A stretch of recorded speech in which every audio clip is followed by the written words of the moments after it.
Olá, estamos de volta agora para a nossa segunda aula, né? Começarmos a nos aprofundar um pouquinho mais no estudo da hermenêutica. Antes gostaria de fazer um esclarecimento, dizer para vocês que eu adotei a postura, e na maioria dos livros de hermenêutica, que está um livro do John Gormsky, né? Que considera a hermenêutica o conjunto de regras, né? É o conjunto de regras e de princípios metodológicos e técnicas necessárias para interpretar o texto bíblico. Mas vocês poderão achar, por exemplo, aqui no Paul Anglada, Introdução à Hermenêutica Renovada, vocês poderão achar outro entendimento, onde alguns hermeneutas entendem que a exegese ela é o ato de buscar no texto o sentido literal, e a hermenêutica ela tem esse papel de interpretar para a nossa contemporaneidade, mas eu adoto a postura um pouco mais tradicional na maioria dos livros, né? Inclusive eu vou mostrando alguns livros aqui para vocês, até como sugestão de leitura para esse assunto, e livros que serviram de base para todo esse curso aqui, né? Não é extraído de uma fonte só, são várias fontes, onde a gente vai compilando aquilo que é mais interessante para a gente acrescentar aqui, ok? E eu começo a nossa aula de hoje com essa pergunta: qual é a nossa verdadeira regra de fé? Por que eu coloco isso? Porque,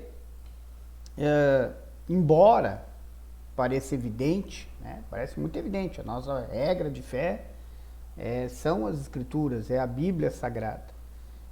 Isso não é tão evidente assim, não é tão simples assim. Embora a gente possa até enganar a nós mesmos, né, pensando que é simples, mas não é tão simples assim, certo?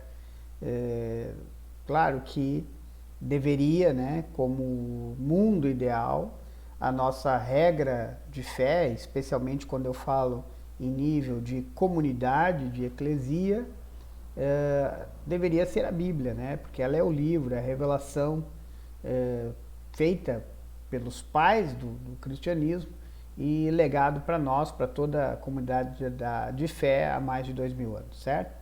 Mas a verdade é que existe uma tensão, né? Uma tensão entre a interpretação sistemática, acurada da Bíblia, assim como faziam lá os bereanos no capítulo 17 de Atos, onde quando eles ouviam aquilo que pregavam, mas eles iam lá se certificar que era aquilo, e também o emprego assistemático da Bíblia, né? O emprego popular, assistemático.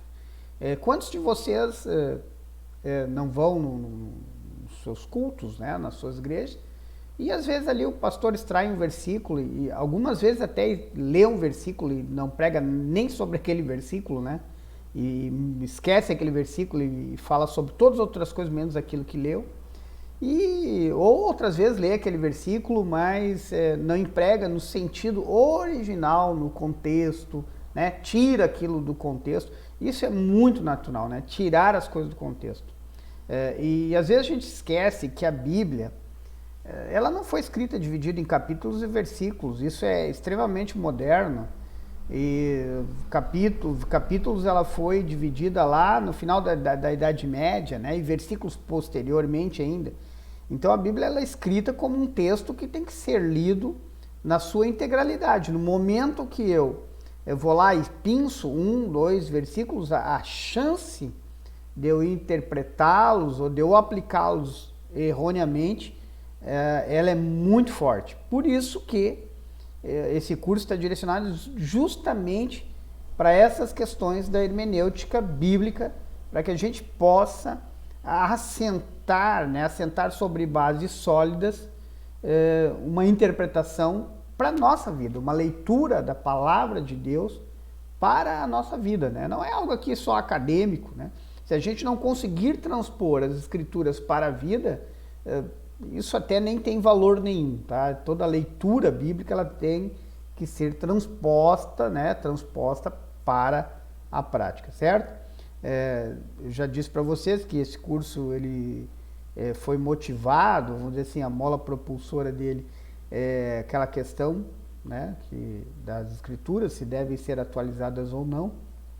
E ao longo do curso nós vamos mostrando para vocês, né, algumas questões que a gente, de certa forma, atualizou, né? Se não atualizou lá no texto, a gente atualizou na prática. Porque existe muitas maneiras de atualizar a Bíblia, não é simplesmente ir lá mudar o texto, né? Mudar o texto talvez seja o mais difícil, né? A gente pode suprimir, a gente pode deixar de lado, a gente pode não estudar, a gente pode fazer de conta que aquilo não é para nós, né? Então existem muitas maneiras de suprimir a Bíblia. E qual é a tua regra de fé? É aquilo que diz a instituição religiosa que você segue? Aquilo para você é a regra absoluta de fé? É aquilo que você acha, que você pensa, né, da sua subjetividade? Então eu deixo essa pergunta, porque essa pergunta é extremamente importante para você responder, para que a gente possa responder e para que a gente tenha realmente uma vida de fé que se coadune, né, que seja ligada às Escrituras e não a toda sorte de invencionice ou de pensamento ou de utilitarismo, né? A gente vê hoje nas igrejas em geral muito utilitarismo, né? O que é utilitarismo? A gente adota práticas e traz questões para dentro da igreja que são úteis, que são convenientes, mas não são bíblicas. E isso é muito importante a gente, você estar capacitado e instrumentalizado para detectar essas coisas que não são bíblicas e às vezes são pregadas e são ensinadas nos púlpitos da igreja como verdadeiros dogmas, como verdadeiros princípios bíblicos, e não é nada disso, ok? Mas seguimos na frente, né? Quais as dificuldades que nós encontramos para interpretar a Bíblia, né? Parece até uma contradição. Lá na aula passada eu disse para vocês que a Bíblia é perspícua, ou seja, ela traz em si uma simplicidade capaz, né, de qualquer dos seus leitores poder entender os rudimentos da fé. Obviamente que a Bíblia é um livro divino e humano, né? Então essa interpretação ela também se dá na esfera divina e na esfera humana, né? As duas coisas elas não podem ser esquecidas, né? O homem natural ele não vai conseguir entender as coisas que estão ali, vai ter muita dificuldade. Por quê? Porque a Bíblia é divina e humana. E isso concordam todos, né? Até os monergistas, né, concordam que na interpretação da Bíblia é necessário uma sinergia entre a razão e entre o espírito, né? Entre o espírito e o humano, certo? Mas quais são as dificuldades que nós encontramos para interpretar a Bíblia? Bom, são evidentemente as lacunas. Que lacunas? Lacuna temporal. A Bíblia é um livro escrito, né, e finalizado há quase 2000 anos. Mas é um livro que começa a ser escrito talvez há 3.500 anos atrás, né? Então ela leva ali em torno de 1.500, 1.600 anos para ser escrito, lá de Gênesis, lá de Moisés até João, o Apocalipse, mas ela é um livro que está afastado de nós por toda uma lacuna temporal. Então é extremamente difícil a gente tem que transpor essa temporalidade para interpretar as coisas que estão na Bíblia. A Bíblia também é uma lacuna cultural, né? É cultural. A Bíblia foi produzida ali naquela região que está mais ligada ao Oriente, né? Ela é muito mais identificada até com o Oriente do que o Ocidente, embora a Bíblia é um livro extremamente adotado no Ocidente, né? Que o Ocidente é que vai incorporar muito fortemente o cristianismo, mais que no Oriente, mas ela tem esse aspecto cultural e que pode dificultar, essa lacuna pode dificultar a nossa interpretação. Aspecto da língua, né? Eu vou mostrar para vocês na próxima aula um exemplo, né, da nossa língua portuguesa, que vai começar lá em 1300, 1400, com a cantiga da Ribeirinha, de Paiô de Tavares, uma coisa assim, mas vocês vão ver a dificuldade de interpretar. São línguas mortas que foram sendo abandonadas no meio do passar dos anos e acabaram morrendo, né? Então não é escrito na língua original, né? Não é escrito numa língua moderna. Inclusive, quando a gente defende a infalibilidade da Bíblia, a gente defende não da sua tradução, a gente defende dos autógrafos originais que foram, né, elaborados, que foram produzidos pelos seus autores e os quais, infelizmente, a gente não possui nenhum, embora a gente possua cópias, especialmente do Novo Testamento, com pouco distanciamento temporal, né, o que nos dá uma certa veracidade, nos dá uma certa substancialidade para a gente acreditar que a gente está lendo realmente aquele livro que foram produzidos ou pelos apóstolos no Novo Testamento, ou então, né, por pessoas que ouviram relatos de primeira mão dos apóstolos, certo? O contexto, né? O contexto político, social, econômico, não tem como a gente não olhar para o contexto. Por exemplo, o Sermão da Montanha é um caso muito evidente que ali, para as pessoas que Jesus está falando, né?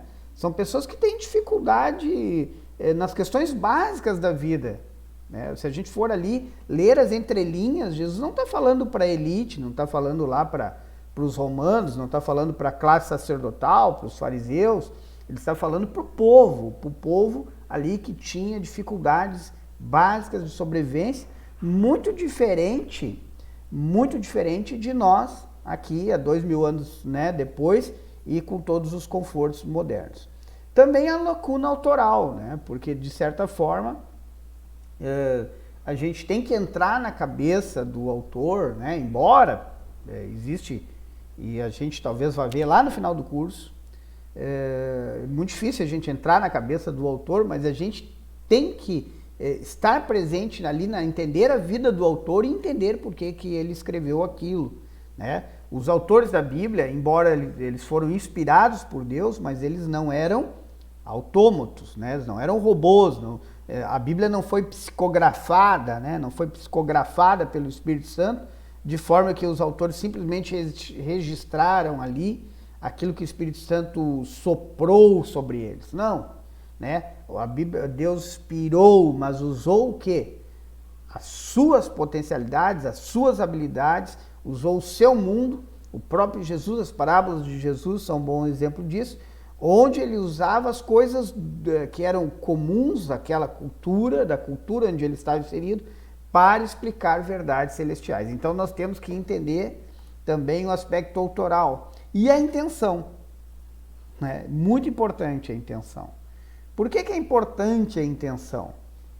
Porque na intenção, né, às vezes a intenção do autor é uma, e a gente vai lá e extrai o versículo e muda tudo isso, né? E muda a própria intenção. Então, aspecto da intenção, onde aquilo foi escrito, é extremamente importante. Então, essas são lacunas que têm que ser transpostas por nós para podermos compreender o significado da Bíblia, compreender o que a Bíblia está falando.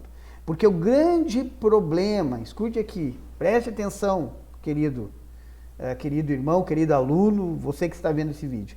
O grande problema das religiões, das instituições, das inúmeras igrejas como instituição religiosa, não igreja como eclesia de Jesus, o grande problema é que se faz uma exegese, ou seja, nós não vamos no texto para retirar seu significado, nós vamos no texto para colocar um significado.